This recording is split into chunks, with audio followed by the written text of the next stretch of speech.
안녕하세요. 오늘은 배우 김수현 씨를 둘러싼 광고주 손해배상 소송과 그 배경, 그리고 앞으로의 법적 쟁점에 대해 알아보겠습니다. 단순한 연예인 스캔들이 아닌 무려 58억 원대 소송으로 번진 이 사건. 과연 김수현 씨에게 법적 책임이 있을까요? 지금부터 차근차근 살펴보겠습니다. 먼저 사건의 발단부터 짚어보겠습니다. 최근 김수현 씨는 김세론 씨와의 과거 교제 의혹으로 인해 공경에 처했습니다. 이 의혹은 유튜브 채널에서 제기되며 대중의 관심을 받았고 결국 광고주들까지 나섰습니다. 김수현 씨는 다수의 광고 계약을 맺고 있었습니다. 논란 이후 이미지 타격으로 광고 효과가 급감했다는 게 광고주들의 입장입니다. 이에 일부 광고주는 28억 원, 또 다른 광고주는 30억 원대 손해배상을 청구했습니다. 지금까지 알려진 금액만 58억 원에 달합니다. 김수현 씨 측은 교제 의혹 자체가 사실무근이라는 입장입니다. 김세론 씨와 교제한 적이 없다는 것이며 허위사실 유포로 명예를 훼손한 유튜버를 이미 고소한 상태입니다. 기자회견을 통해 사실이라면 모든 증거를 수사기관에 제출하고 철저한 검증을 받겠다고 밝혔습니다. 스스로 떳떳하다는 입장을 분명히 했습니다.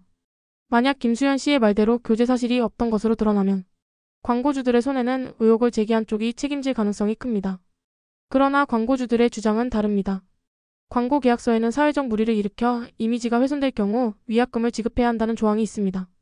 교제 의혹이 사실이든 아니든 논란 자체로 이미지가 손상되었고 이로 인해 광고 효과가 줄었다는 것이 그들의 주장입니다. 광고주 측은 김수현 씨가 논란 이후 적극적으로 해명하지 않고 부인한 점도 문제로 보고 있습니다. 해명이 부족해 여론이 악화되었고 이 때문에 광고 효과가 더 떨어졌다고 지적합니다. 그렇다면 과연 법적으로 김수현 씨의 책임이 인정될 수 있을까요? 법조계에서는 이 부분을 두고 의견이 나뉘고 있습니다.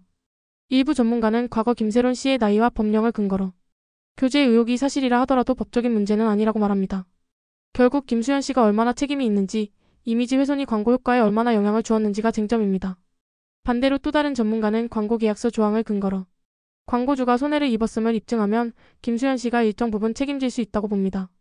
이미지 훼손과 광고 효과 하락 사이 인과관계를 법정에서 다투게 될 것이라는 분석입니다. 만약 김수현 씨 측의 주장이 사실로 드러난다면 새로운 법적 쟁점도 생깁니다. 허위 의혹으로 인해 이미지가 훼손되고 광고주들이 손해를 봤다면 광고주들이 허위 의혹을 제기한 쪽에 손해배상을 청구할 수 있습니다. 이를 법적으로 제3자 채권 침해라고 부르며 김수현과 광고주 간 계약 관계를 알면서 허위 사실을 퍼뜨린 이들이 책임질 수도 있다는 이야기입니다. 결론적으로 이번 사건은 두 갈래로 나뉩니다. 첫째, 교제 의혹이 사실이 아닐 경우 허위 사실을 퍼뜨린 쪽이 법적 책임을 집니다. 둘째, 교제 의혹이 사실일 경우 법적 책임은 어렵지만 이미지 훼손에 따른 민사적 책임이 일부 인정될 수 있습니다. 현재까지도 법조계에서는 의견이 팽팽합니다.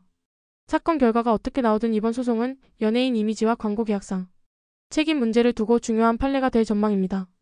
김수현 씨는 법적 절차와 증거로 승부하겠다는 입장입니다.